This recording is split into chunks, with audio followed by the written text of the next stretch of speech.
And now, on with the show.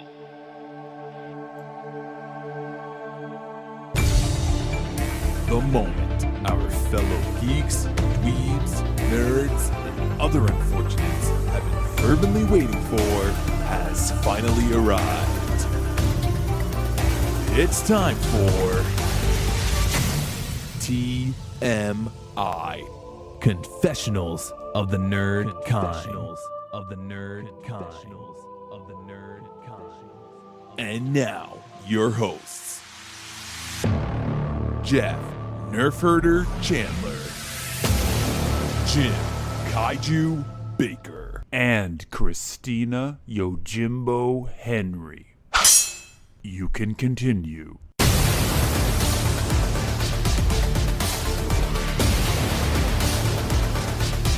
And now, let's get on with the show. Here is TMI.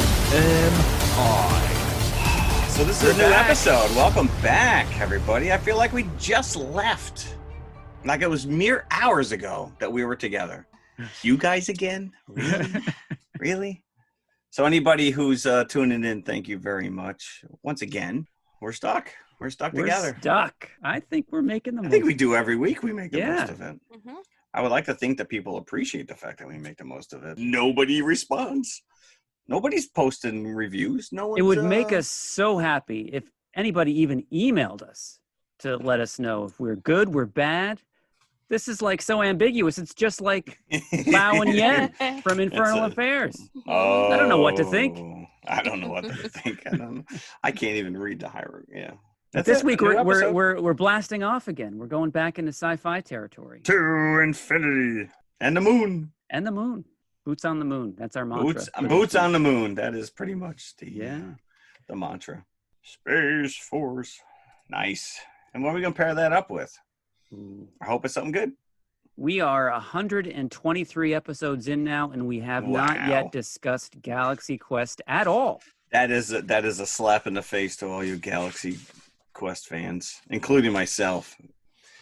Questarians, right?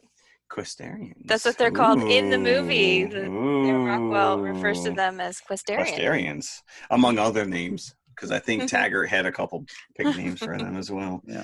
But yes, I'm very excited for that. But we need to go to the moon first. We do. But before we go to the moon, we have some news, don't we? We do have some news. One of which is a Space Force news item, but we're going to hit that on the back end. Because I think it has more to do with after we get through the episodes. So, we're all excited. I think it was 2 weeks ago. We were like, woohoo, all the movies are coming back out. July's going to be hit. July's going to be busy. And now it looks like everything's getting backed up yet again. Even Tenet. Tenet, which held its ground for the longest time. It's like, screw you, July 17th. We'll see you in the theater. Yeah. Maybe not. So, now it's July 31st. I mean, it's only backed up a week. It's still July. 2 weeks? It's still July. Mm-hmm. 2 weeks. Yeah, 2 weeks. So it's backed up 2 weeks, Tenet.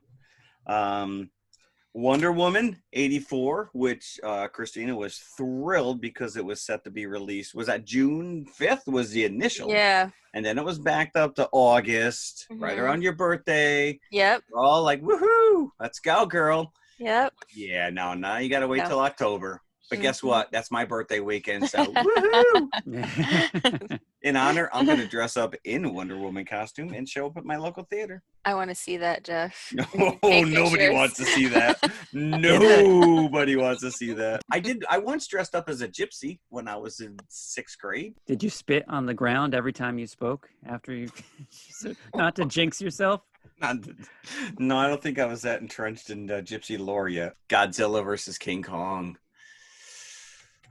It was backed up to November 20th, and now we're talking May 21st, 2022. See, what am I talking about? Right? 2021. I apologize. You are right. I think a few people just fell off their chairs. Sorry. Oh, I almost lost friggin' faith in myself. I'm like, in the whole of the year? No. So 2021, May, which I don't, it is what it is, right? I mean, the only thing I saw that was moved back to 2022 was the Matrix 4. Yes, that went from April of 2021 all the way to 2022. Is that the Wachowskis? Yes. Yes, that is indeed. And all the original cast coming back, as far as I understand. So speaking of the original cast, which is Bill and Ted Face the Music, the trailer just dropped if you haven't seen it. I have. But that was actually bumped up a week. So I think it wasn't set to be released until like mid-August, the last third week in August, and now it's going to be released August 14th. So I think what's happening is all these movies that were initially set for like July that are now vacating. I'm assuming this movie's in the can, whether it's still in production, I mean, post-production or whatever, but so they jumped on it and they're filling a window. Yeah, I mean, probably for movies that, because Bill and Ted is really a cult movie, and and I don't know that they were looking at, having massive numbers for Bill and Ted 3. And so probably they're thinking, we've got to move this away from whatever major release, Right. is now going to come out the same week as our little This movie. this is probably going to be in their favor, just like you're saying. Right, now, yeah. Is that Yeah. they might be the only show in town when it comes. Yeah, out. and you might see them move stuff around again, just depending on where these movies are going to fall and what areas. I mean, if New York opens before California or vice versa, they got to take advantage of the markets. I mean, So, that's going to be such a huge factor in how well these films do. It's I like know. if some regions are open and their theaters Yeah. are open. It's a catch-22. We're not going to open until new movies get released. Well, we're not going to release new movies until the theaters are open. And then what is that going to do to So- box office figures? They're going to say, Right. it's with an asterisk. Oh, but it's not open in all 50 states yet. You have Right. to take that into consideration. Yeah. The only big movie that we've talked about numerous is Mulan, is not budged. I think that's still set for end of July. Sometime in July. I'm I not think sure the what date. 25th. I'm not 100% positive on that, but so yeah. I mean, this is going to be a talking point until probably the end of the year. Yeah, this is unprecedented. So they're going to have to really make this up as they go along. Right. So is anything still scheduled for August, or are those all moved out? Wonder Woman was there, and now Wonder it's Woman's gone. gone. Wonder Woman's gone. Godzilla, King Kong, that was November anyways. So I don't. Yeah. Where was Black Widow? Is that in the That was Oh. moved to November. Yeah. Because Marvel has this November, Yeah. like spring and fall kind of release schedule. For At this point, 3 years.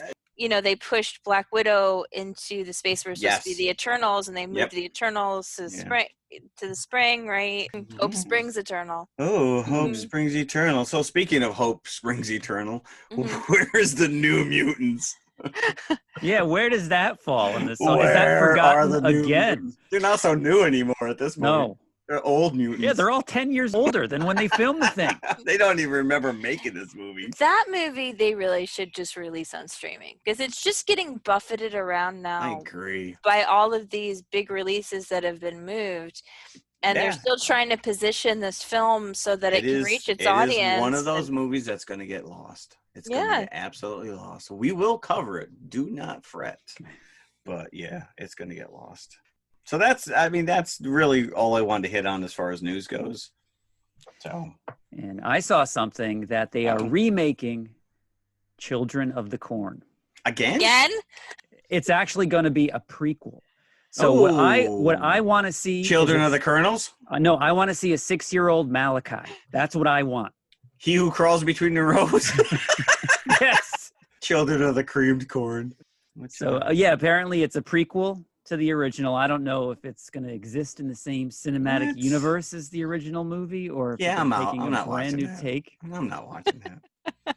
Children of the You know what? I mean, but this is it's typical horror franchise. I mean, it's like just milk that thing Yeah. until it's dry. The horror franchises go back over and over and over. We talked about in the last episode, the new Evil Dead movie. Right. Yeah, it's And true. look at Halloween. How many times Oh, with yeah. Jamie Lee have they How many rebooted times that? has she died and come back? She's Yeah. just as many times as friggin' Michael Myers. I'm only in on the Children of the Corn if they get Husker Du to do the soundtrack. We'll put in a request for you. Are they even still together? Does anybody even know I don't who think Husker so. Du is? Other than the fact that it's a corn reference. We spent too much time on this. All right, so shall we get into Space Force? Yes, please. Let's do that. Space Force. It was okay. Let's move on. Okay. Galaxy Quest. Oh, okay. Never mind. Space Force. Space Force has been getting very downtrodden. There's a lot of reviews, and I really enjoyed it. I thought it was pretty funny. I look forward to each new episode. I will say right now, was never a huge Office fan. I didn't like the pacing. I didn't like the humor. I didn't like anything about this show. And this is Steve Carrell, yes, who was in The Office and was a co-creator of the remake because it was based on Ricky Gervais's the UK, and then Greg Daniels, who was also attached or part of The Office, correct? As far as creator. Well, I don't know. I know that Greg Daniels co-created Space Force with Carell, but I never watched The Office. So you never watched it either. So you're not comparing it. Either. Okay, so none of us are coming in with any kind of baggage that Steve Carell to me is the guy from Bruce Almighty. That's got to start in a Daily Show with Jon Stewart. Very funny guy, but you're right. Yeah, no.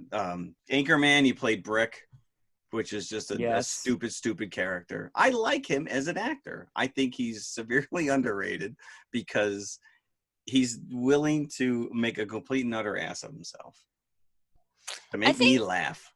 I think that I will say up front, like, all three of us, my whole family, we watched Space Force, and all of us laughed at least once every episode. So there's the dialogue is really brilliant, and there are some nuggets of brilliant dialogue thrown in here, but and generally they're coming from John Malkovich, because he is the MVP of this show. Severely underrated character in this show. And yeah, at first I watched the first 2 or 3 episodes and I'm kind of like, all right, I'm in. They're poking fun at a real world entity that now exists because of Trump. We can't talk about the show without talking about Trump. But I think that one of the things that people are giving it sort of these meh reviews is because the trailer and obviously the topicalness of it makes it seem like it'll be like this really biting satire. And it's not. It's not. The topicalness in some ways almost incidental. Like the show has a super gooey center that I did not expect. Yeah, no. And the gooiness that holds it all together is Steve Carell and Malkovich's relationship. Yes. Which kind of falls apart halfway through the show, but by the end, it cements it. Mm-hmm. And that, to me, makes it. Episodes are no more than 40 minutes each. Yeah. At their longest. Yeah, and some of them are less than 30. Yeah. Some of them are less than 30 Which I minutes. love.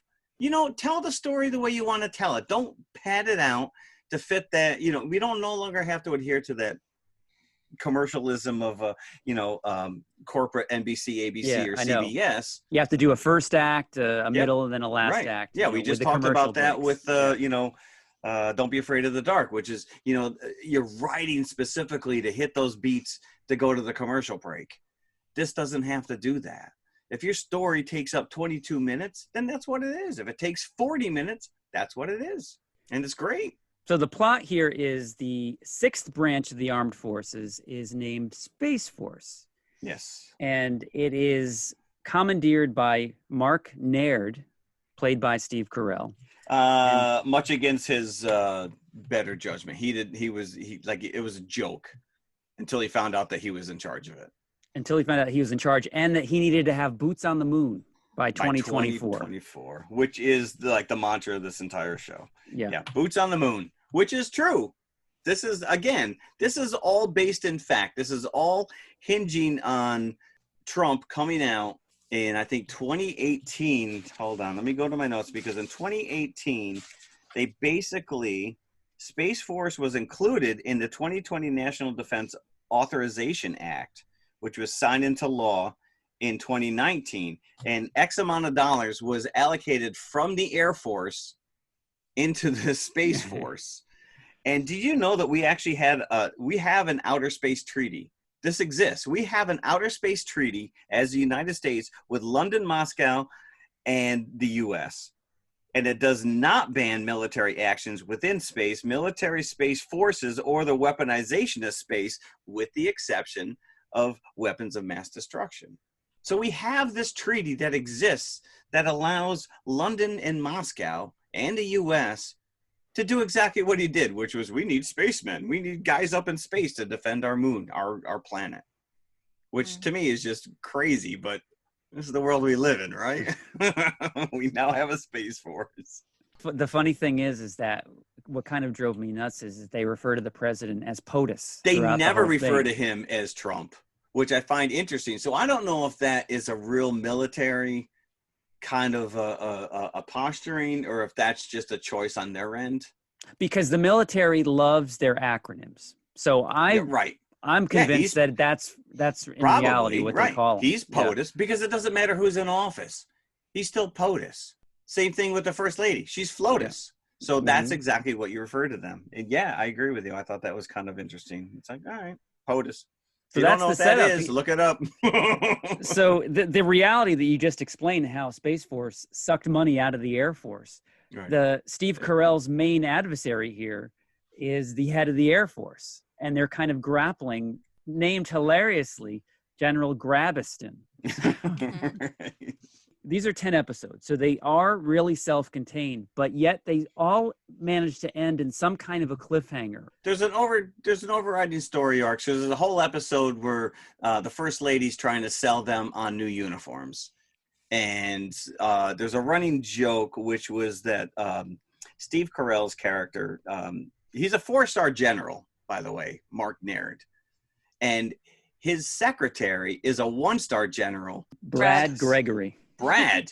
And it's a big joke, which Brad's always like, as you know, Naird is marching into his office. Oh yeah, by the way, so-and-so is in your office waiting for you, you know, because he never announces them until he's opened the door and there they are. Right. But yeah, the relationship between those two guys was great. I love Ben Schwartz. As F. Tony. F. Tony. Tony. Which is not how they're referred to him. No. But he's social media consultant. Is that what his title was? Right. And every time he was on screen, I laughed at something he did. And my son and I watched the new DuckTales show on Disney. Brilliant. Yeah. Brilliant. Yeah. And he plays Dewey. Yeah. And he's like, yeah, it's Dewey. And I looked up. I was like, you're right. It's Dewey. He also had a recurring role in Parks and Rec, and he's playing pretty much F. Tony in Parks the same character. As well. Yeah. So he's not stretching himself. But his name is an initial. The F is an initial, and they give him another F word name. that they correct. Yes. And they always refer to him as that. They never just call him Tony. Right. Correct. Yeah. Yeah. That's one of those things where it's like the first time you hear it, they're like, they call him? What? Right. Well, that's the thing. That is the thing with this show is that, you know, like we talked about in some of the other episodes of, especially like Infernal Affairs, you know, the dialogue is pretty rat-a-tat. And with this, there's a lot of like catching up where you hear these and you're like, wait a minute, did he just say what I think he said?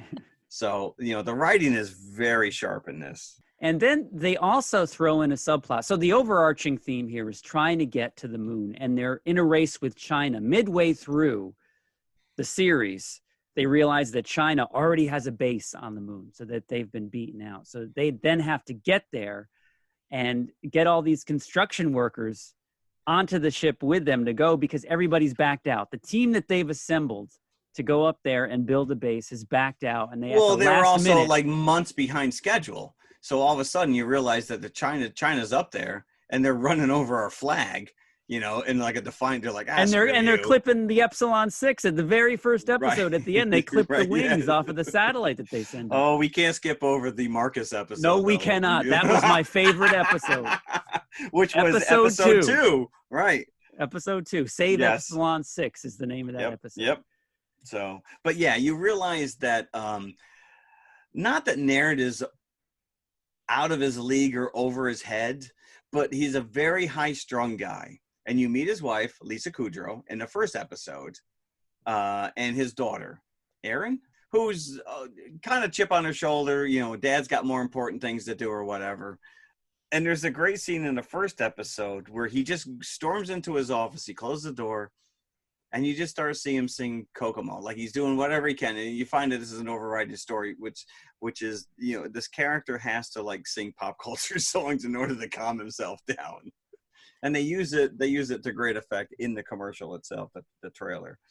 But we didn't talk about Fred Willard, who it plays his dad.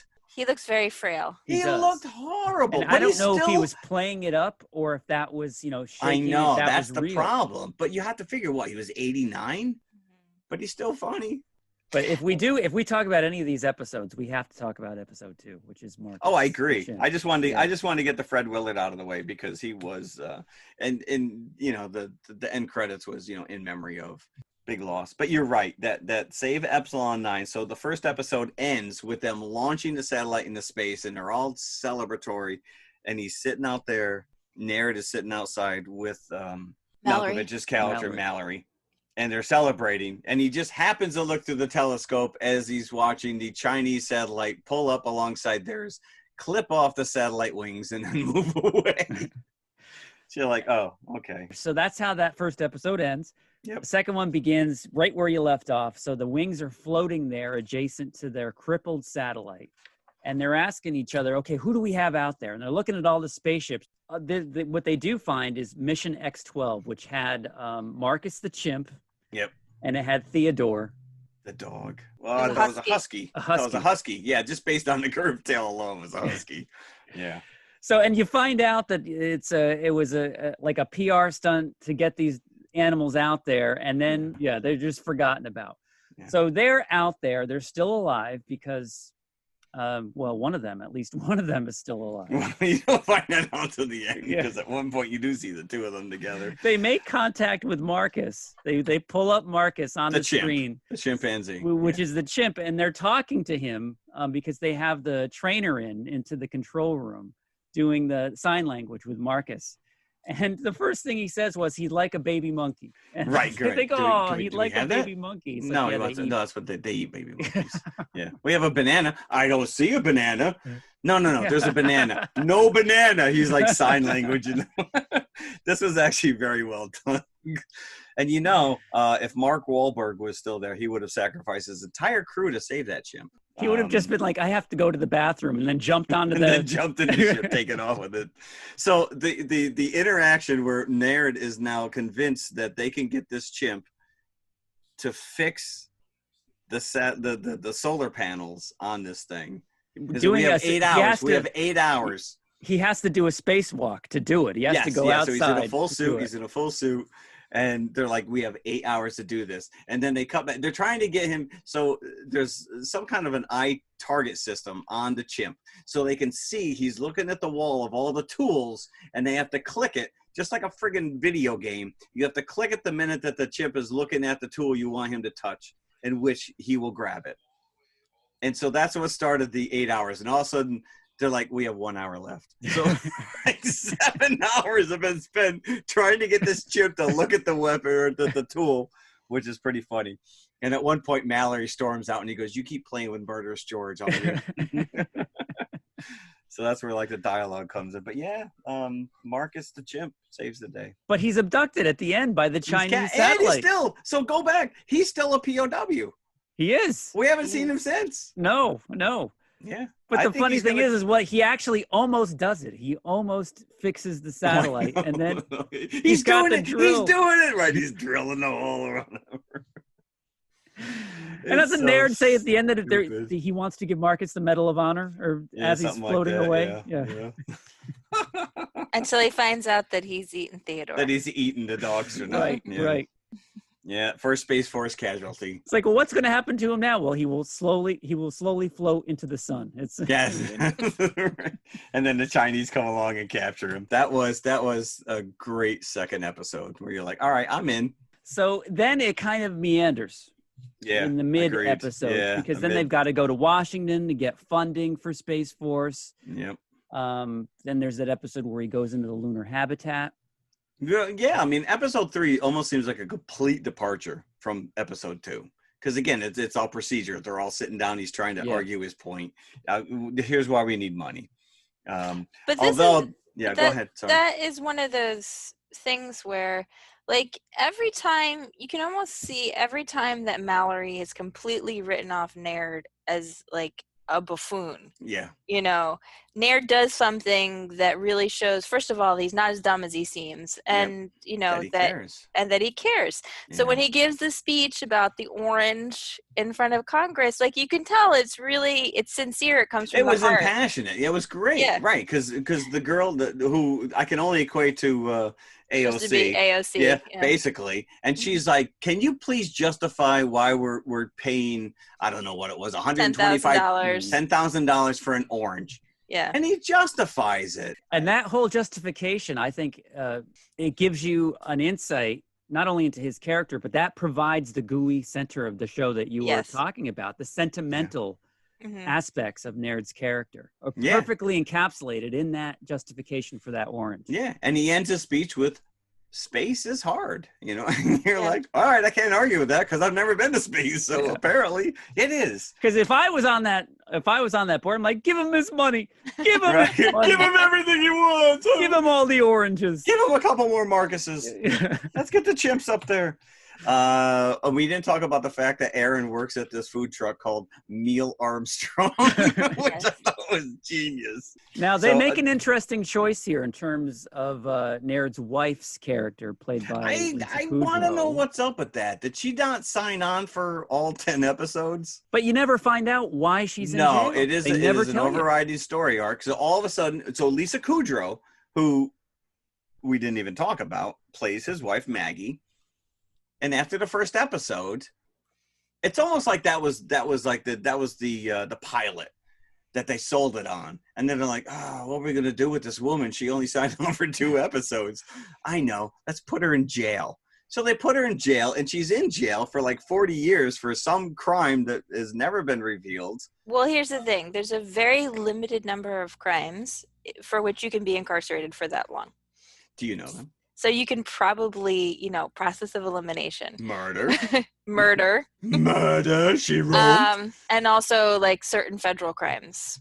If you sing Smelly Cat too many times, they do lock you up for probably 40 years. I'm just saying, she probably didn't shoplift something from Tiffany's. No, correct. But she didn't seem like she was a murderer. She seemed like she was a mess. It did seem like a plot device to get her off the show. Get her off the show. Because she has very limited scenes together.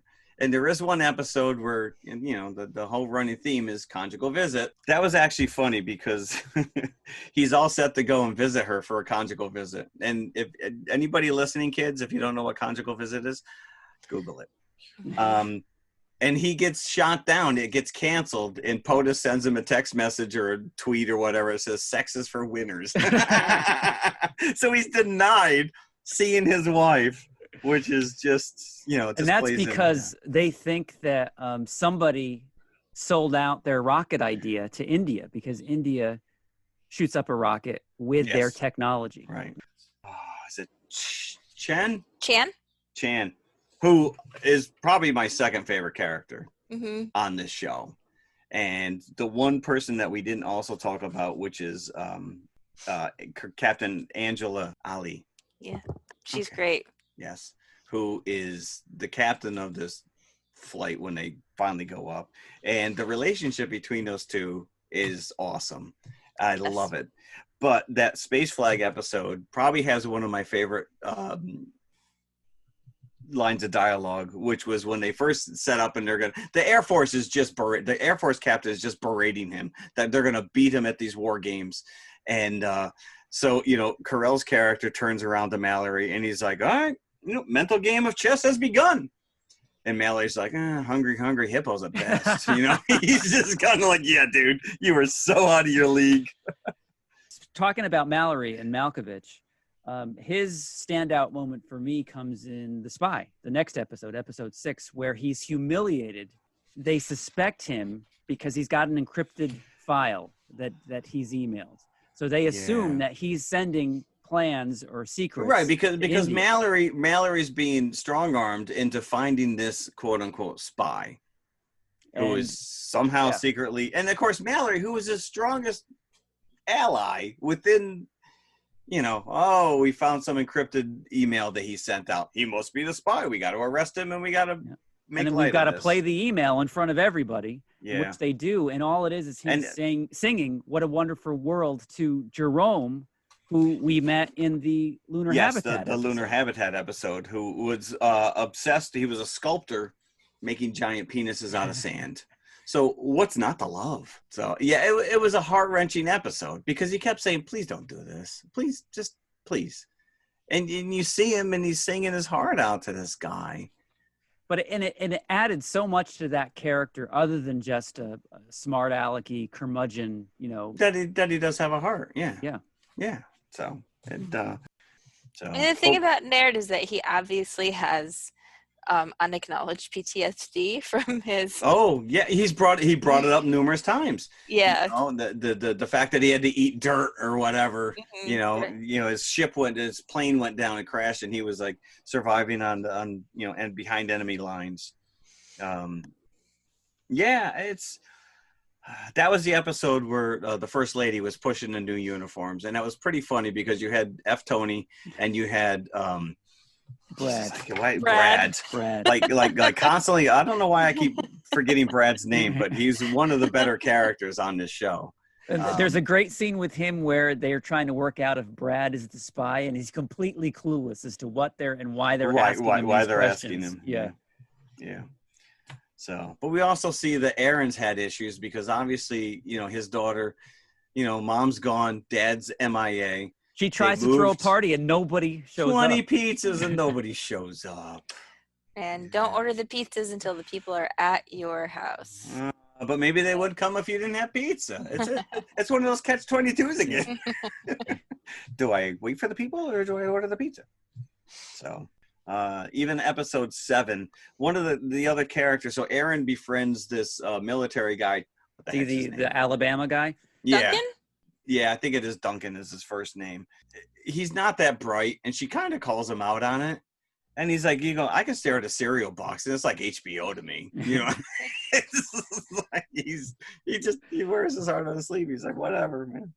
So, yeah, and that's the episode when we find out that Chinese have the base on the moon. Yeah, the end of episode 7 is they get that peek at the Chinese base. So But episode 8 is the conjugal visit episode. Yeah, right? well, that's so right. So episode 7, that's also where Mallory takes Naird to go and find a perfect tie to wear to his conjugal visit. So little moments like that between these two characters, I think, makes the huge. Yeah, there's an overriding farce that's going on, and it is kind of, you know, sitcom-ish in some ways without the laugh track. But this relationship between these two guys, I think, is just, it really is heartening because you see that Naird, he's not, his wife is gone. He has no connection to his daughter whatsoever. And he's just left to flounder. He again, you know, a guy who's so entrenched in the military that he doesn't know how to be a human being. And I think that having Mallory by his side humanizes him. And I think that's great. I love it. I love the two of these together. And that and Ali and Chan. Yes. Is that the episode where he takes her to go get the eye laser surgery? He drives her into the desert. I think it is. I think it's the episode 8. That he does that. So those three combinations, those three couplings, you start to see these characters come together, and especially that Ali and Chan, because you see that she's connecting with him, and he's all aloof, but meanwhile he's a bit of a nerd to the point where it's like he knows what he's got is a good thing, right? Because she is a well put together woman. She's very smart. Obviously, she's in charge of this mission that's going up to the moon and then on to Mars.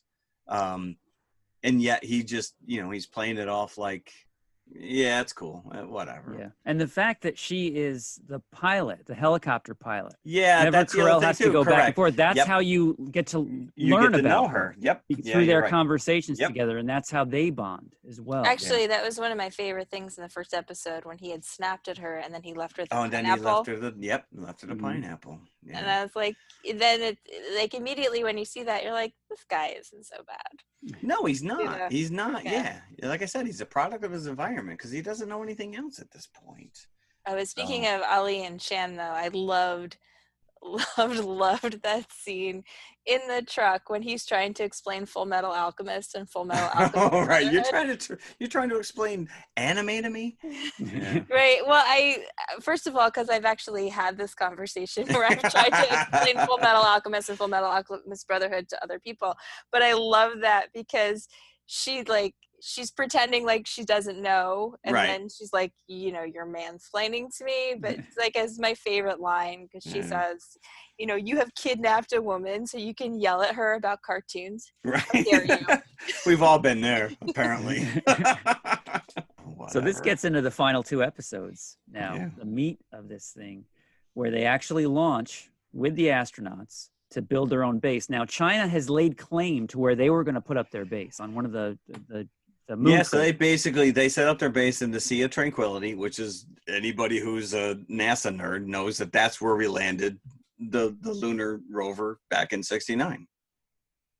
And So we're China now is neighbors. saying that they have taken over that for research purposes. Research site, yep, for temperature. We're doing temperature research experiments. You can't F with us. So this almost results in a skirmish between the astronauts, and a little bit later, they actually. Can we even call them astronauts? Because at the end of the day, so now you find out that Chinese have a base on the moon, and you're like, where once we had 8-9 months to pull this together, they now have 3 days. So now they're calling all these construction workers. Yeah, and they're like, good news, you got electricians. in. The guy's Yeah. like, yeah, I want $1 million. He goes, that's not how it works. Yeah, And I then want that $1 same million. guy, when they're taking off, he's like, I want to get out. I want to get out. And he's trying to hit and Carell's like, don't get out. Don't move. Yeah, well, and they end up recruiting like the lady who's I don't know if she was like a floor cleaner or what her job was. There was like a janitor and something else. But the guy says when they're about to take off, he says, stop the rocket. Abortion. He's Abortion. And she's like, where's my bird? She had the parakeet that was inside her helmet. So, yeah. But episode 9 ends with the battle cry when China runs over the flag that's stuck on the moon with the rover. But not before Ali, who is going to be the first black woman to set foot on the moon. And this is a great between her and Chan, because he's now back in Control Central, and they've got a live feed back and forth. So a lot of times when there's no one in the control room, they have like these little intimate discussions with each other. And it's really, because again, they kind of played cat and mouse a little bit, but they did connect. And she confides in him that, this is a big moment, not only as a woman, but a black woman. To set foot on the moon, I need to have the perfect phrase. And he's coming up with all these ideas. And she goes, no, I just want to say it's good to be back on the moon. And at the end of the day, she's like, that's what I'm going to go with. Until she steps on the moon. And like the rest of us, screws it up. It's good to be black on the moon, she says. Now, in the last episode 10 is called Proportionate Response is the name. And the Secretary of Defense, after the flag is run over by the Chinese rover, he wants the Chinese base obliterated. Oh, well, this is the one, again, these wasted actors who probably showed up for one day of filming, Jane Lynch and Patrick Warburton, and, some of these are Joint Chief of Staff. But the dialogue, they're brainstorming ideas. How can we get back at the Chinese? Well, that's ding dong ditch. This is like, really? Can you do that in the moon? That's TP their satellite, their rocket. That's shaving cream the hell out of them,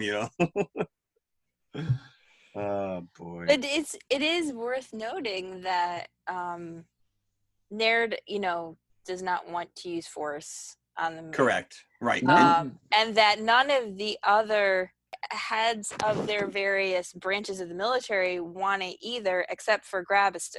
He's the only one who's like gung ho.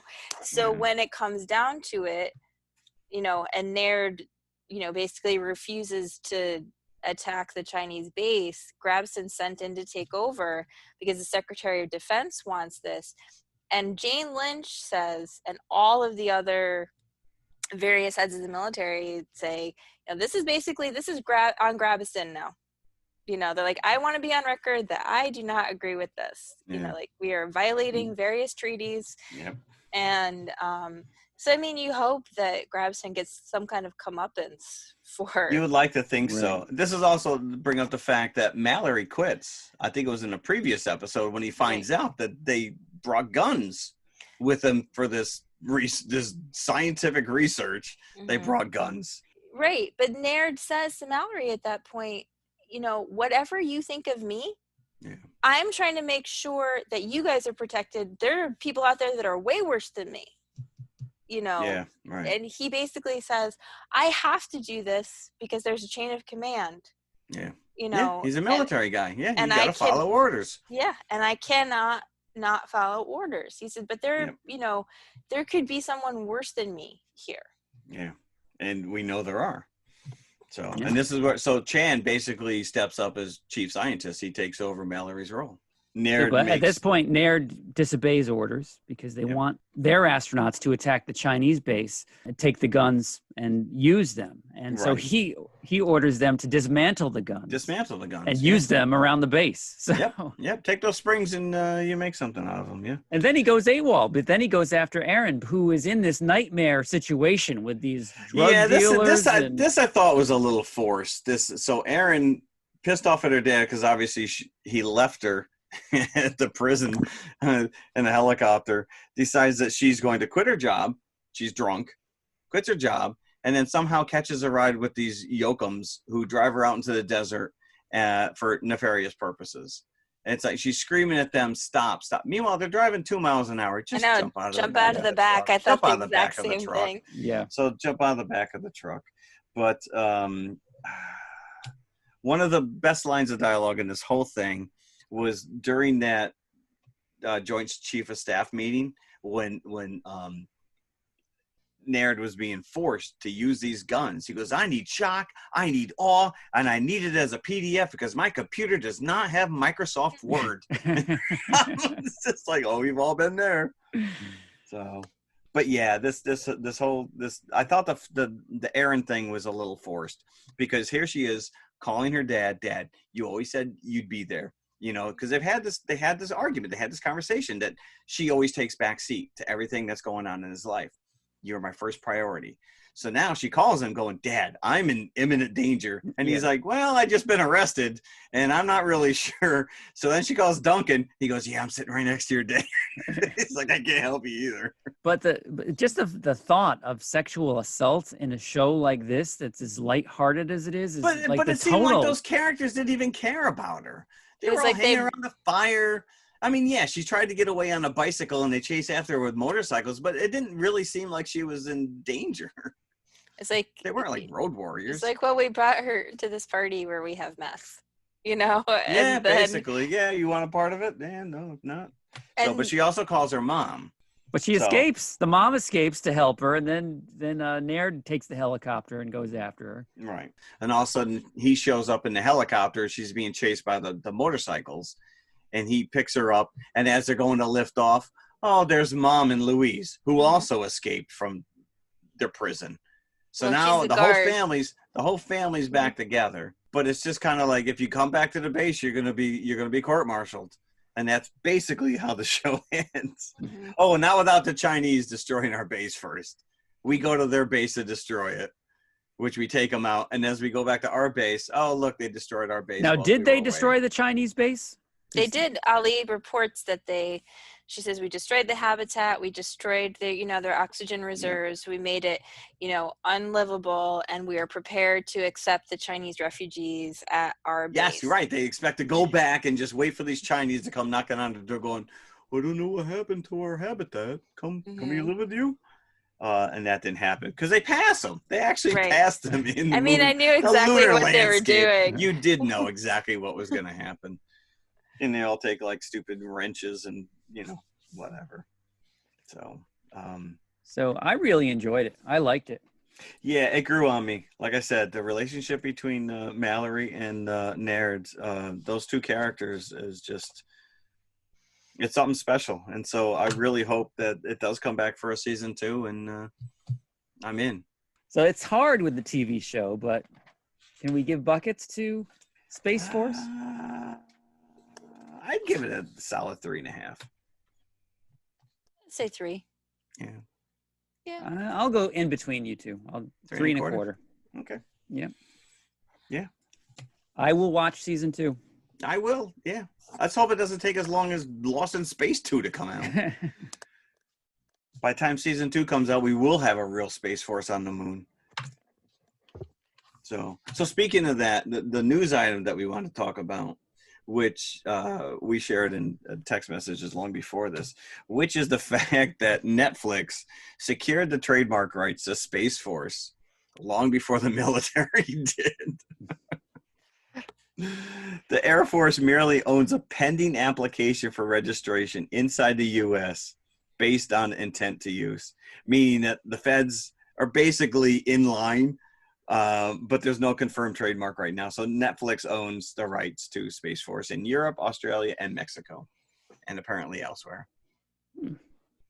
So if they wanted to make Space Force uniforms, they could sell it. Yeah. You know, they could.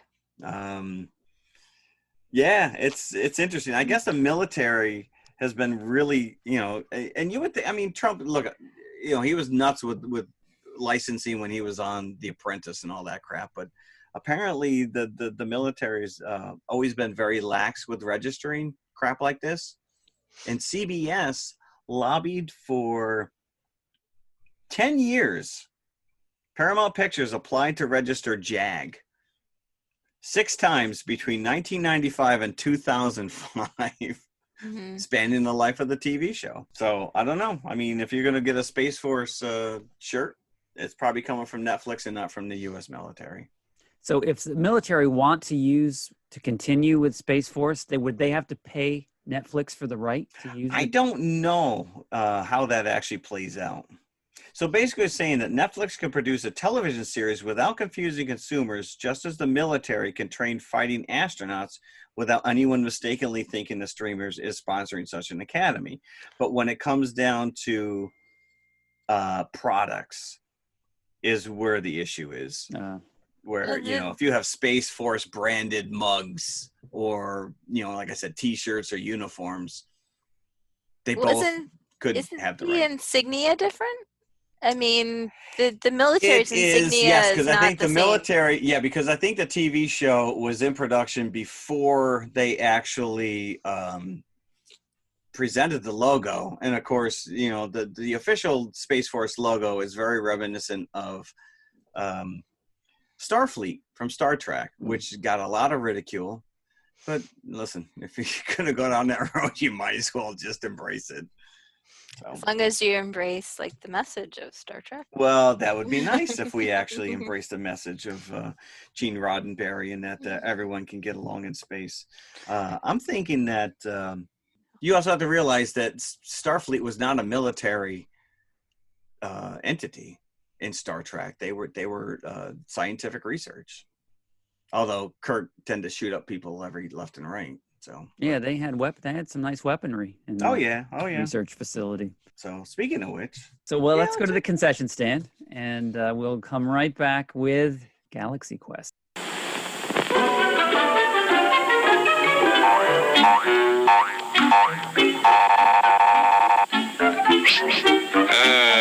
Yes, sir. May I help you? I'd like 2 of those, please. Hot dogs? Yes, sir. And 3 of those. And 1 of those. And 5 bars of these. And a cup of that nice hot liquid. Coffee. Coming right up. Oh, and 2 bags of those peculiar white coffee material. You mean our crunchy popcorn? Shall I wrap that for you, sir? Oh, that's all right. My saucer's just outside. They come from miles to enjoy our intermission.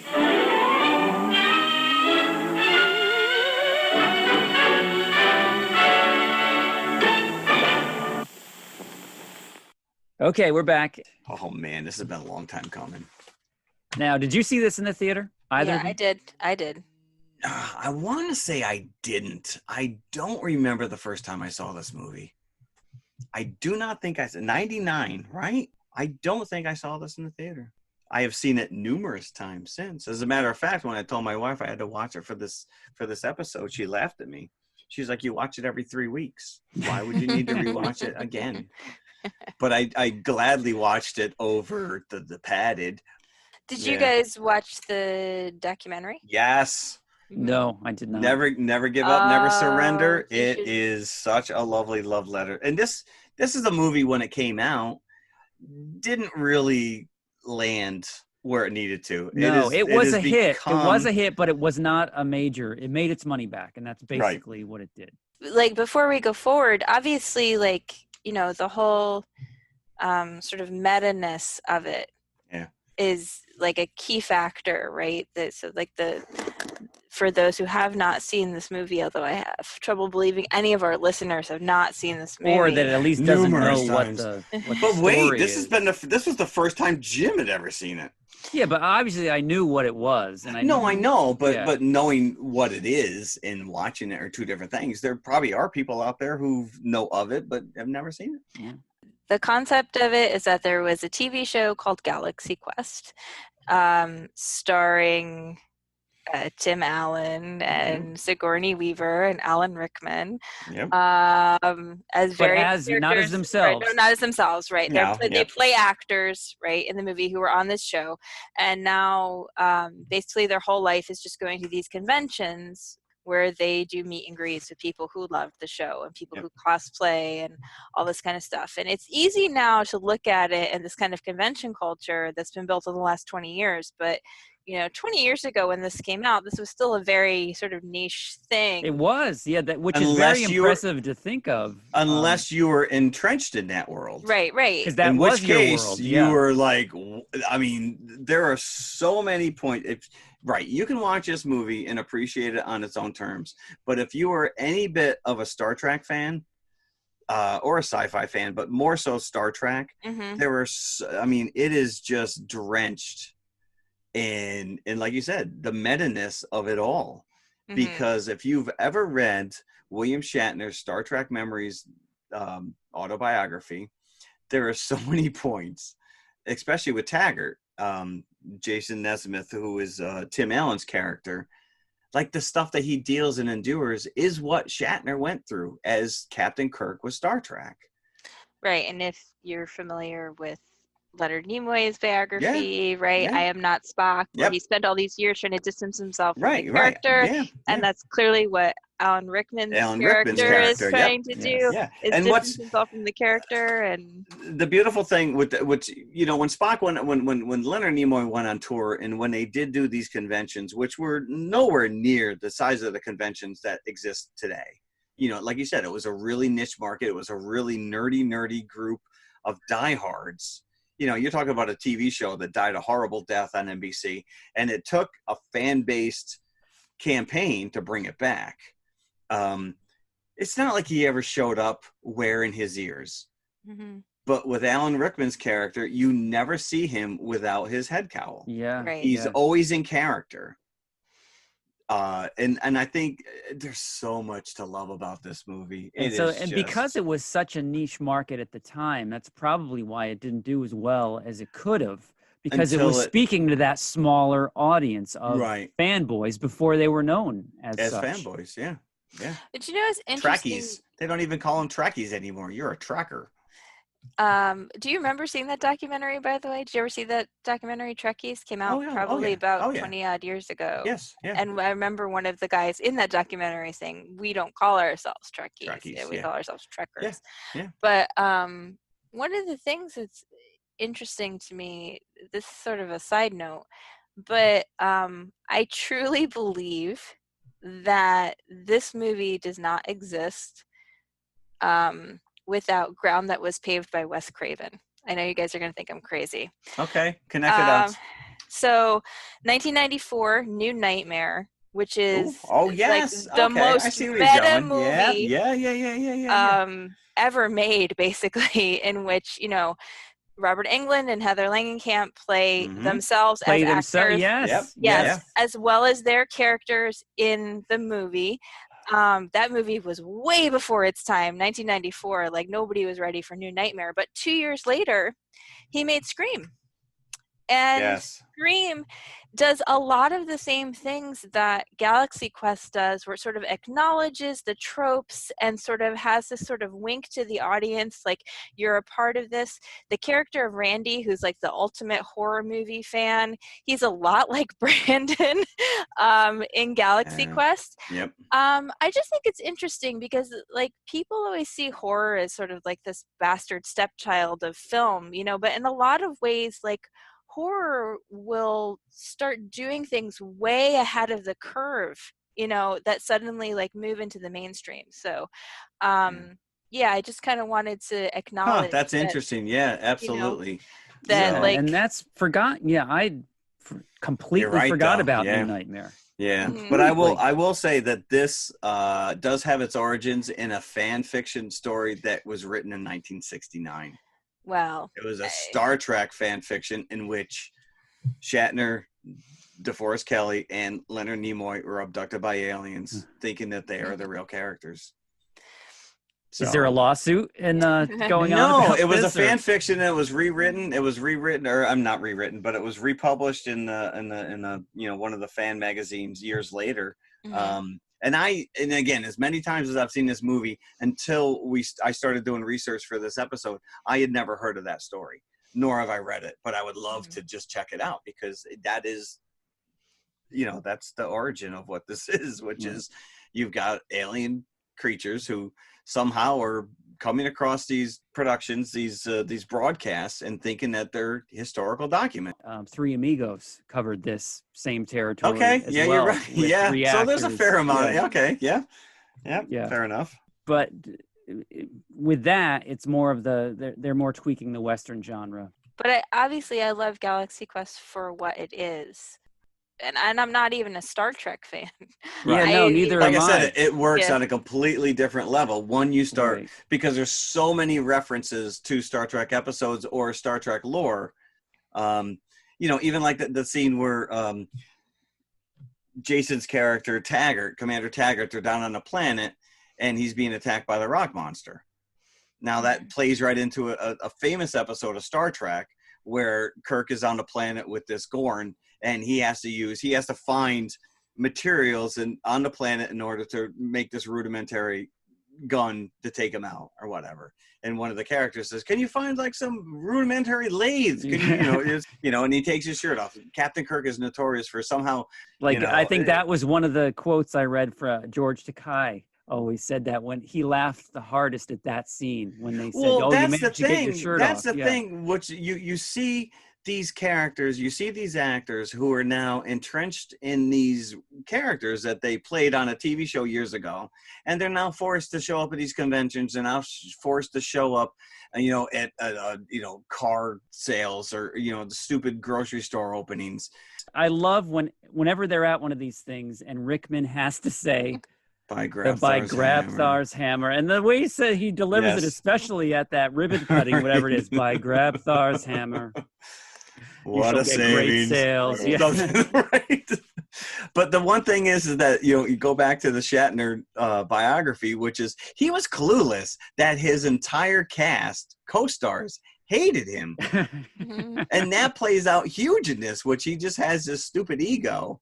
And, you know, Tim Allen was not the first person to come along and, you know, potentially play this character, but Yeah, everybody despised him. His characters, the other characters despised him, hated him.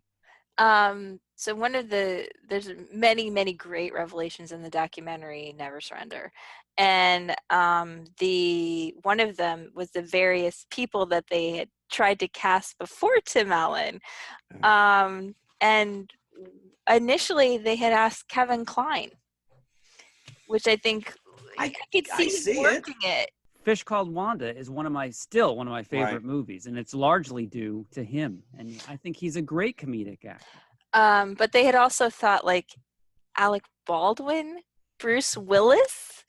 Willis, I think, would have Steve been Martin, they actually considered as well. I could see him.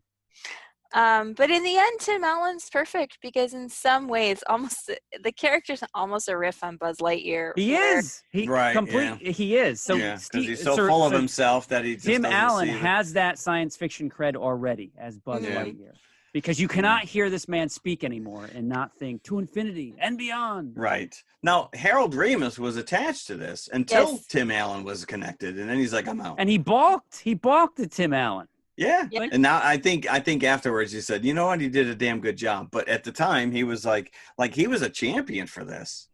And I would have loved to have seen a Harold Ramis directed. And you know what's funny is I read somewhere that Rickman initially was annoyed with Allen being so excited to be on a science fiction film. Actually, there's a great quote that the director if you watch the documentary, which you must watch, there's some wonderful stories about Alan Rickman in particular. So Alan Rickman, did have this very dry kind of humor, and he had Shakespeare creds, so he was really leaning into what he knew. And he was known primarily as a serious actor. So in a lot of ways, like it is a very meta thing for him just to play the character in the first place. But he talked about, the director talked about the day that Tim Allen does the scene with Balthazar where he starts telling him, like, we're actors, like, it's all a lie. It's a lie, which is heart-wrenching, by the way. And he's got because, very emotional. Because, Balthazar doesn't know the they don't concept of lying. understand. He only connects that with Saris, who is like the most evil the being bad guy. he's aware of. So he's, Alan's getting very emotional doing his performance, and everybody on set sort of like really impressed that Tim Allen's managed to do this like emoting, super dramatic thing, and so Alan says to the director, I need to like take a break. I need to go to my trailer. And Alan Rickman says he just experienced acting. Right. Did he begin that sentence with by Grabthar's hammer? Exactly. He just experienced acting. Well, go back to what Jim was talking about, the fact that the aliens, basically Balthazar, who is played by Enrico Colantoni. If you're familiar with Just Shoot Me, he was a great character. Or Veronica Mars, he plays. Yep, absolutely. Veronica Mars more so. Yeah. But all the aliens that's how he auditioned, was with this deadpan. It was with that that voice. Right, and when they're realizing that, the characters are realizing that they've been watching the show thinking that it's real. Well, surely you don't think Gilligan's out there, those poor people. They just assume that everything they're watching is just real. But how do they explain the credits then at the beginning of the show? You got just suspend yourself at this point. Yeah. But they've been pretty much decimated. And the one thing is, which is, I've seen this movie numerous times, but I've never really taken into account the guy who played Saris. Now he's completely alien. He's got big, spider things coming out of his head, and he's in prosthetic makeup. And probably 3/4 of the time, it's probably animatronic face, and he's just doing the voice. But Robin Sachs, I think, is the actor's name. Yeah, and I'm just like, I've never given that guy credit at all. But he's a worthy adversary to not only the poor aliens who have been absolutely decimated under this guy. Because at one point he's like, oh, you can go back to your people. And he's like, this is all of us. That's all that's left. We have no more planet. We have no more planet. Yeah. And the Thermians, so they're the ones, they come to this convention to recruit the Galaxy Quest cast to come fight Saris. I mean, Nesmith just thinks that they're, someone in costume showing up. Yeah, that they're, and he just wants to go by himself. He's going to get all the money to go to their basement come and or get whatever. So he's a drunkard. You see him the next day. He's drunk out of his mind, and they show up to take him away, and he thinks he's in. And he still thinks that they're just, fanboys like anybody else that he's signed autographs for. It's just a paycheck. Yeah. And even when he's on the spaceship, they've recreated the Protector. Right. Immaculately, down to the weaponry, everything, and he gets on and he's got a hangover. Geez, this is better than it's usually cardboard cutouts. And then Saris comes up on screen. He's like, what a hack actor. Yeah. He blows him off. All right, weapons on full, fire. Okay, boys, I'm going home. Yeah. And then when he goes to go back home, he goes into that chamber and the door's open. Now, this may have been revealed in the documentary as well. Apparently, It is. the ratio in Yes. theaters Yes, widened changes. as those doors. But a lot of widened. the theaters were unaware of this. Yeah, because it's 20 perspectives. minutes into the movie, right? Yeah. So, Yeah. but just imagine, I would have loved to have seen it on screen just for that moment alone, to have it open up widescreen. Correct. Right. When that open yeah. Yep. Right. Absolutely. And that's when he knows that this is real. And he goes back and he tries to convince his other cast members where he's been. Right. And they don't believe him until they're up on until they get beamed up Yeah. themselves. So you talk about the ship, the Protector, which is Star Trek. There's basically 2 Easter eggs hidden within this ship. Because if you take it and you look at it straight on, it's the Starfleet insignia. It's the circle with the triangular face. But more importantly, the call letters on it are NTE, I don't know, 3120, whatever, the NSEA Protector. NTE stands for not the Enterprise. So these guys knew full well going in what they were trying to achieve with this show. And I'm sure, I would have loved to have seen Shatner's response to this on that documentary. You did get like the Patrick Stewarts and the Brett Spiners from The Next Generation who, there's a famous story that Patrick Stewart saw this movie and was like, why didn't we do this? Mm-hmm. Because this is considered one of the greatest Star Trek movies ever made. Because what I read that in 2013, a fan survey named this as the 7th greatest Star Trek movie. It is brilliant. It is, because it just hits on all those things you've seen in Star Trek 100 times. And it even has a red shirt, Sam Rockwell, who is great. Well, whose name is Rockwell. Guy. Yeah. Right. And he's like, I'm not supposed to be here. I'm the guy who gets killed 10 minutes into the episode. And is this his screen debut? No. Sam Rockwell? He was in other things, like smaller things. But he, the Green Mile came out the same year, and that really raised his profile. Yeah, you're right. But this role that he plays here is, and he was afraid to take it because he thought he was going to get pigeonholed. Yeah, right. Yeah. But Sam Rockwell. I always say he's like Mary Poppins. He is practically perfect in every way. Everything. He's agree always with you. Fantastic. Like, I've never ever been disappointed to see him. I agree with you 100%. And he is actually the reason to watch Iron Man 2. Is Sam Rockwell. Yeah. The only reason to watch the only Iron Man reason. 2. Well, we actually reviewed Moon, and That's we a great talked movie. about was his performance. Well, that's all there is to that movie is his performance. It's him. Mhm. Yeah. He's just so good at everything he does. And if you compare him to even the character he played same year, Wild Bill in Green Mile, which is so different. Yeah. No, he's very versatile. I mean, what is that? Vice, he played George Bush. Yeah. Well, that I always said when he played Zaphod Beeblebrox in Hitchhiker's Guide to the Galaxy that he was actually playing W. And so, then to turn around and actually play W. When he played W, I was like, funny. he was born to do that because he was he already played him once. But he is the red shirt. So he's, as Jeff said, he's constantly worried that he is going to die because he only lasted 5 minutes into the episode that he was in. Right, episode 81 was it that he? And was you know what? like, Even that is an Easter egg to Star Trek because there was a famous secondary actor. His name was Guy Verdeman. And he played numerous characters, background characters, never had any, but he was Brent Spiner's double, who was Data. And that character is an homage to him. And when he saw this movie, he's like, are you kidding me? Like, he's like, what? Really? Like, that's great. And then Sigourney Weaver's character at one point says, we can't go down there. Guy's going to die within 5 minutes. Correct, yes. How about when they actually have to go down a planet and find the beryllium spheres and they encounter those little aliens? That was inspired by the little doll things from Barbarella with the sharp teeth. Oh, no, I didn't see that. Oh, yeah, those dolls are horrible. Look, are they little minors? I don't know. They look about 3-year-olds. Not minors, minors.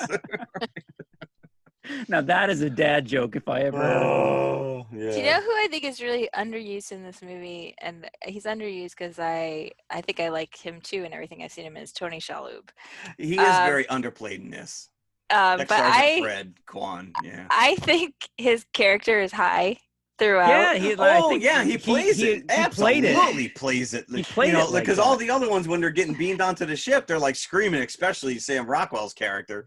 And then he gets beamed aboard and he goes, well, ain't that something? And he has a bag of snacks. That was the kicker for me. Because he said that he did that because he heard that David Carradine was constantly high on the set of Kung Fu, and that David Carradine was playing against race, against type, and that he was being asked to do the same thing here. So he took that performance as like his inspiration. Huh.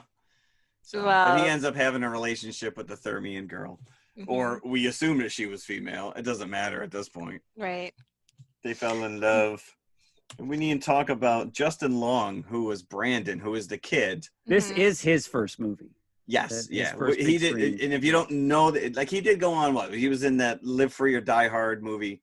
He was in Die Tusk. Hard, I will never forget Tusk as long as I live. He'll always be that kid in the Mac versus PC commercials. I forgot about that. I completely forgot about that. That's, to me, will always be. It doesn't matter what he does. He was Drew Barrymore's boyfriend as well for a while. Really? Yeah. Google it. Wait. I just looked him up, and he's going to be on Masters of the Universe Revelation. What? Is that the Kevin Smith? That's got to be Masters the Kevin Smith. Yeah, it's called Revelation. Did we say that was what it was? We knew that he was. I don't know. I wonder who he's playing. Kevin McDonald, who, I mean, I'm a huge Kids in the Hall fan. Yes. So to see him show up, even just to see him. I think that he's popped up in Sky High. He's been in a couple different. I think out of all those guys, he's about the only. Well, no, David Foley, who went on to Bug's Life. He was Flick. He was Flick, but he was also in a TV show that was on News Radio. Yeah, he was on for years with Stephen Root and whatnot. Phil Hartman was on that as well. So to have him show up, and he was the announcer at the convention, which all ties back in. Did you guys ever watch Invader Zim? Yes. Yeah. No. He's one of the tallest. He's one of the tallest. Yeah. Okay. Yeah. Yep. Rainn Wilson. I think this was also his. He played one of the Thermians. Yeah. They had to cut most of his dialogue because he couldn't get it right. He couldn't get it right. Nice going, Rainn. Yeah. Well, speaking of cut, the original cut of this was apparently much darker, and test audiences did not like it. So they went back and basically. In what way did they? I don't know, but I guess that they bumped up the comedy aspect of it more so than, because it's not really dark until you get to the end and Sarah kills everybody. That's pretty lighthearted. Apparently, there was a lot more bad language. Well, you can see that too. There's scene. Two scenes. At least one scene which you can see. Oh, that was so Gwen, funny. Right? I rewound that like 3 times. Yes. Yeah, because again, it's making a joke of the writers of the show.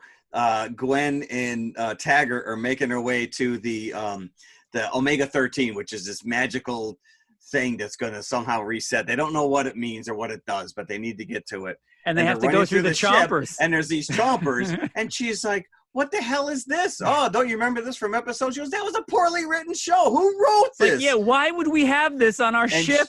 Right. And she says, because there's like flames shooting up in these chompers. Yeah. And she says, screw that. But you can easily see that she is saying F She's that. Actually saying F that. Yes. Yeah. So they did go back and tone down the language. Daryl Mitchell had said that he played Tommy. Oh, yes. Yeah. That there was a lot more bad language in it. But when they showed it to test audiences, people had brought their kids because Tim Allen was in it. Oh, yeah. Coming off Toy Story. And Santa Claus, right? Santa Claus. And Home Improvement, which was a family show. So people were like, you can't have Tim Allen in a movie, with bad language. Yeah. So they sort of reoriented the film to be more family friendly. Yeah, which I think was probably a right thing to do. Yeah, it doesn't detract from it at all. No. It's like I didn't watch it think this needs more F-bombs. Correct. We got plenty of that in The Departed. Yeah. Yes, we did. I am F-bombed out from that movie. I don't need to ever hear that word again. But I really love the fact that they did have Daryl Mitchell's character of Lieutenant Laredo in there, because Laredo. that's a throwback to Will Wheaton as having a kid on deck. Absolutely. What was there a Yeah. kid doing there? Yeah, but he's grown up, right? Yeah. And he's like, how am I supposed to just watch the tapes? They followed you. Yeah, there's so much that's It good was about so this fun to movie. watch, and even when they, again, the good guy's gonna win or whatever, but the standoff with Saris and his ship, and I'm gonna tell you the tissue paper. He goes, what you fail to realize is that ship is dragging mines, and you're just like, yeah, you're like, yeah, every time. I'm like, now explain this to me, because you've seen this many times, both of you. The Thermians, they make this model of the Protector for the crew, and based on the historical documents. So they, in fact, create the Omega-13 as part of the Protector, even though it's never been shown. Even though it's never been shown on the show, or the fact that the beryllium crystals somehow magically exist in nature. I love the scene, though, where they're going through the ship and they need the kids, the nerds on Earth, who have like all the documents, right? Right, yeah. He's pulling out the floor plans. Yeah. And that's what I think sold. I know, sir. I know that it's not real. No, it's real. It's not real. Yeah. I knew it.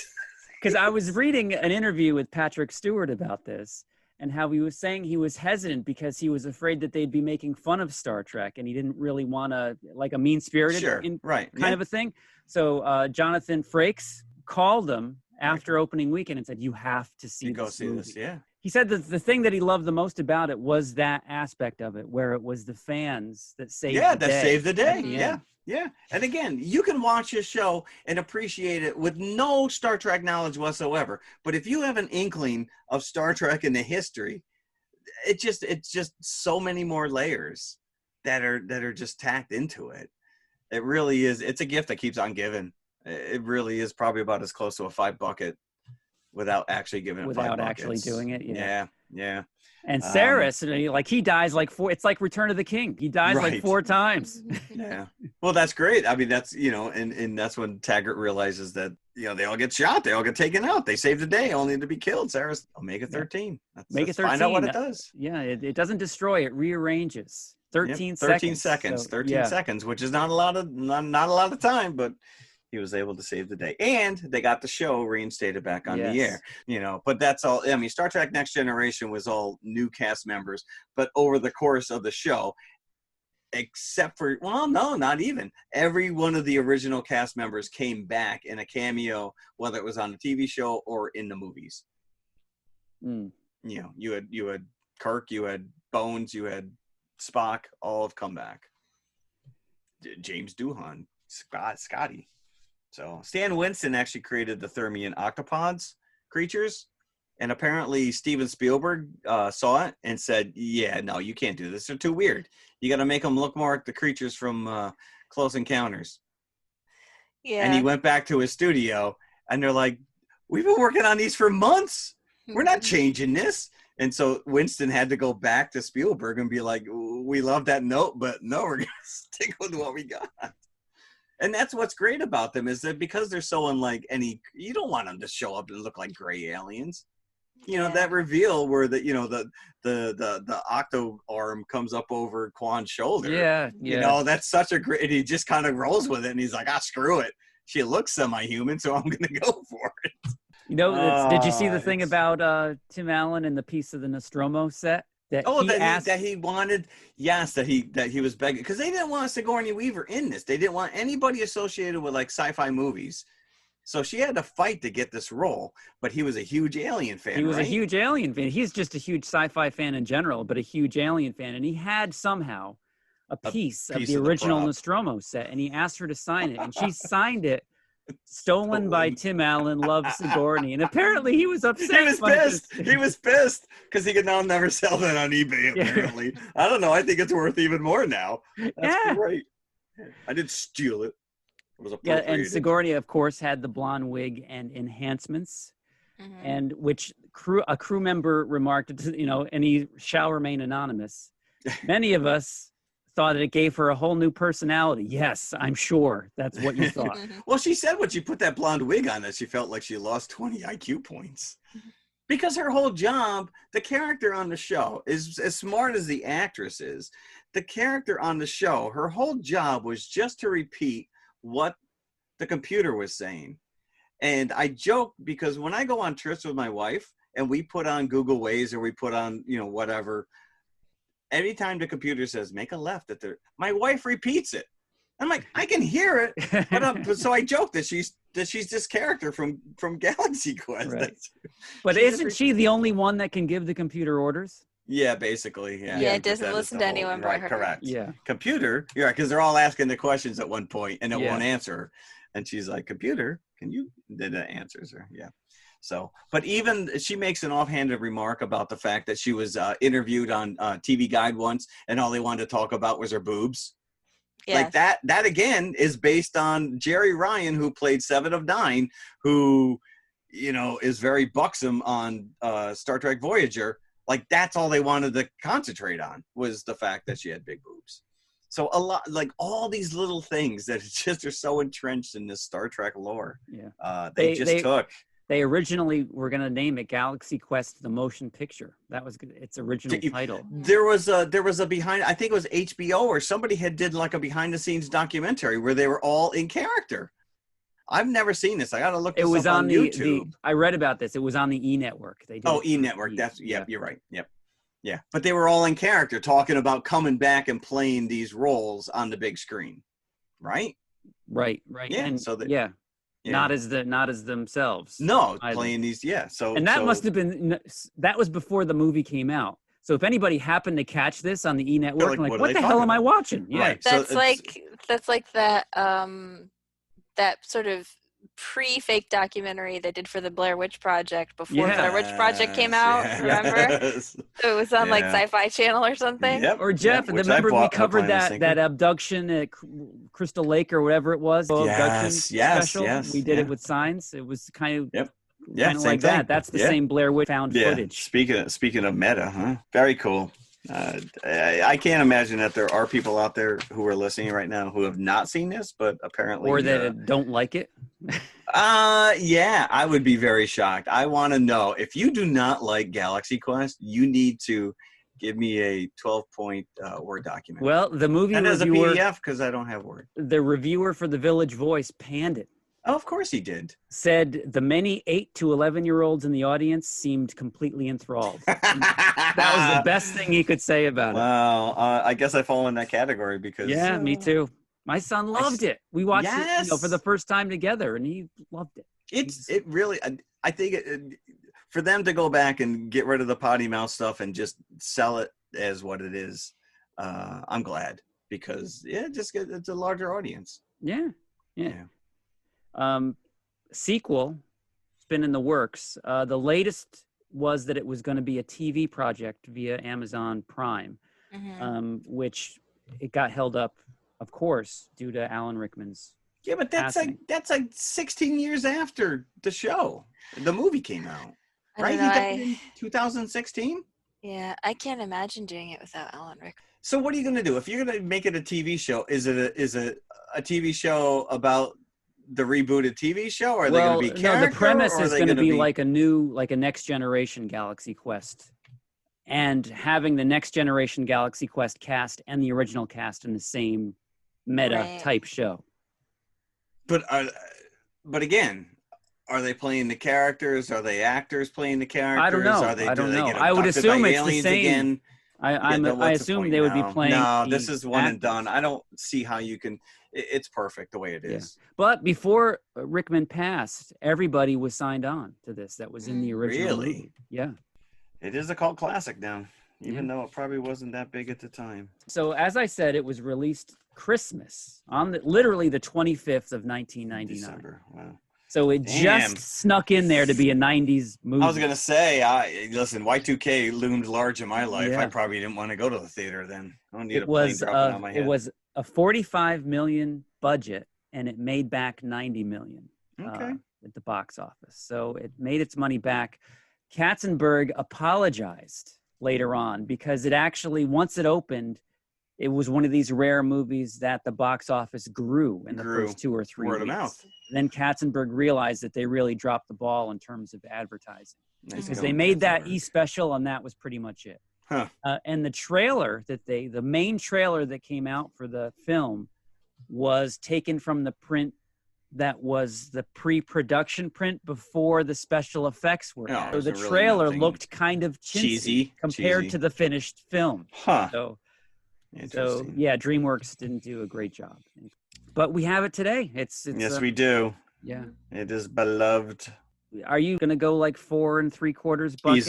Easily. Yeah. I'll stop right there without going higher. Yeah. I think I do 4.5. Yeah, I mean, for me, this is like a solid movie. Not one that like I watch over and over, but that I like and I enjoy whenever. It's one of those things. If it comes on, you would watch it. I cannot change it. If this is on, Yeah. I cannot change the channel. So for me, this is like a 4. There you go. Yeah. Mhm. Solid. That's solid right there, kids. Yeah, it's a good movie. I don't know It anybody is. who's watched it who dislikes it. Correct. That's what I'm curious about. If there's people out there who actually genuinely don't like this movie, I want to hear from you. Yeah, email us, please. Yeah, send Jim an That's your email. cue. That's your cue. That is your cue to acknowledge us. Yeah. Yes. Now's the time. Tell me why.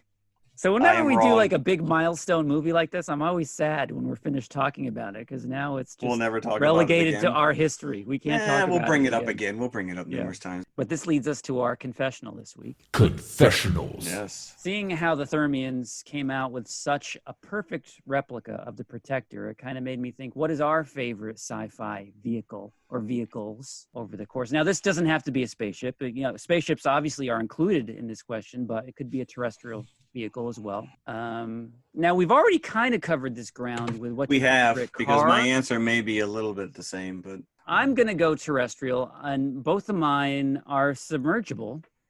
My first is going to be the Nautilus from 20,000 Leagues Under the Sea. Of course, that lovely design that we got in the Disney version is the go-to, and that the much maligned death of the ride in Disney World, I still have nightmares about to this day. Not about the ride, but about the fact that it's not there anymore. And that used to be my go-to. Whenever I'd go to Disney World as a kid, I'd run straight to the 20,000 Leagues ride and happily wait in an hour and a half. It's so funny you mentioned that because I somewhere in my archives, my wife took me, we started dating, and she found out pretty quickly I'd never been to Disney. So she took me before we got married. We went, and I remember very vividly, this had to have been 94, and we were on the Skytram.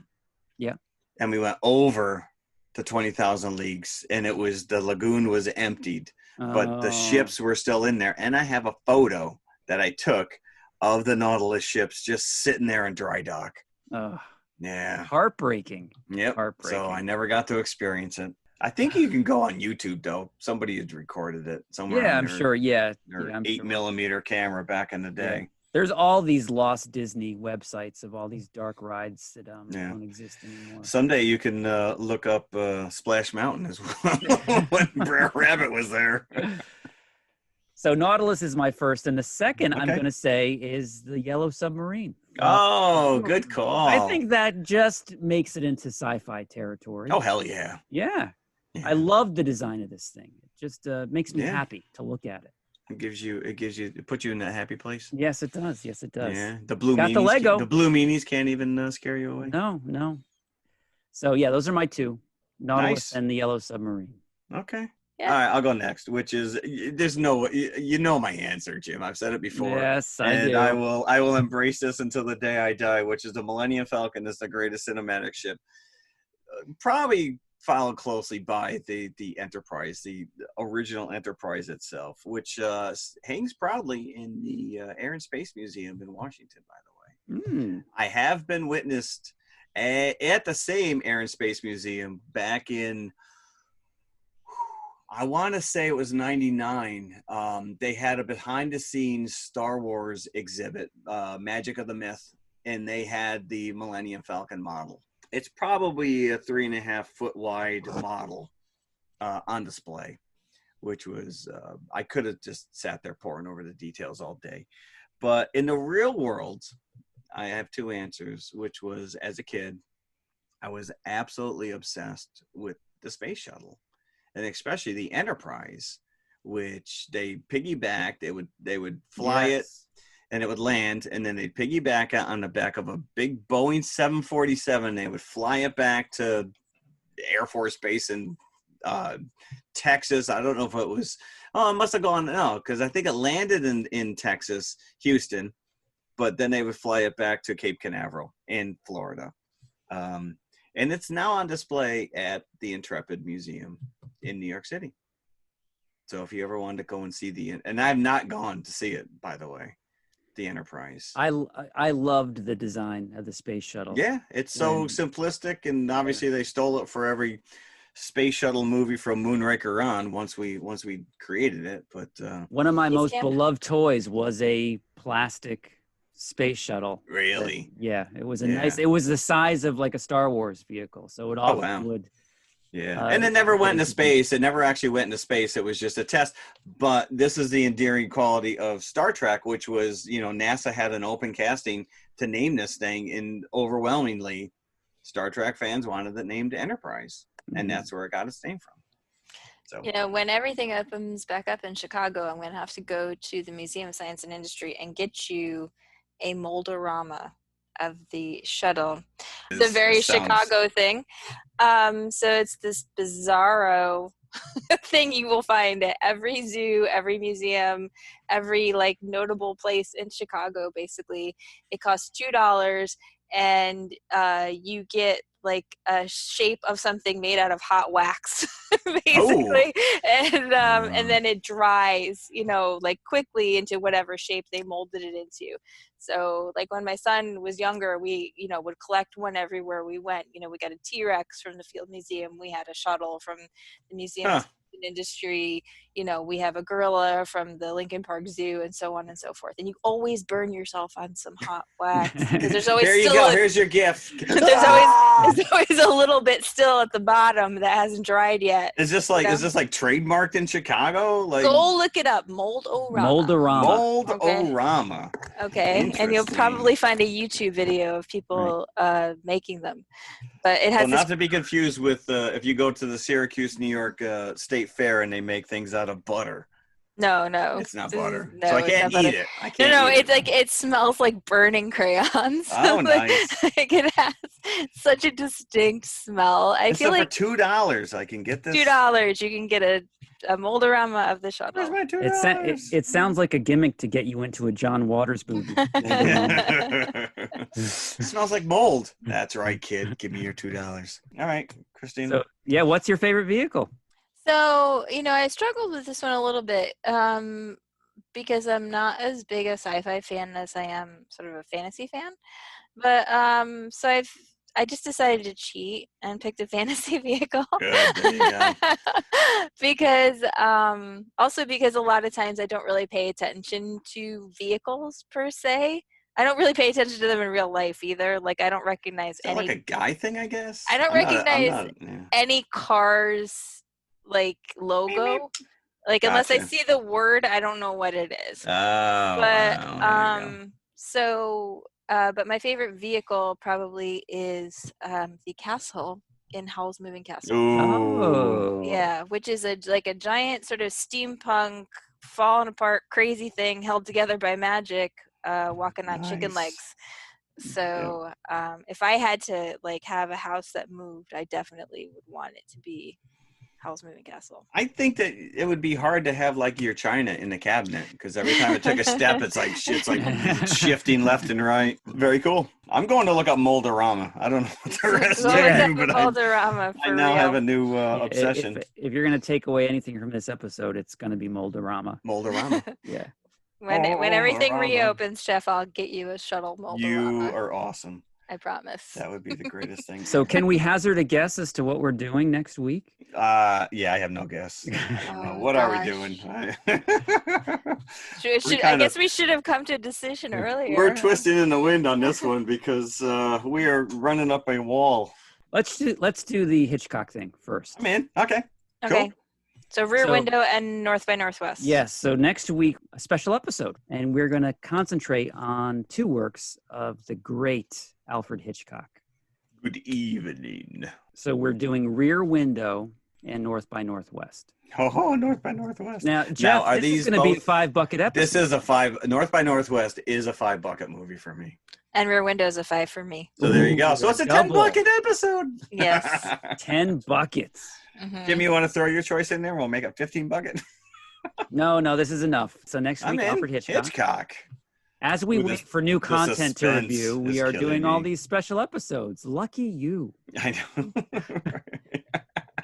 Hopefully there's some Hitchcock fans out there going, Yeah, I was hopefully. wondering when they were going to get to the master Yeah. of suspense. So as always, Yes. thanks for listening. Yes, thank you very much. I hope you enjoyed this. Space Force. Go check it out. Netflix, Galaxy Quest. And if you have not seen the Galaxy Quest documentary, Never Give Up, Never Surrender, go find it. I'm going to go watch it now.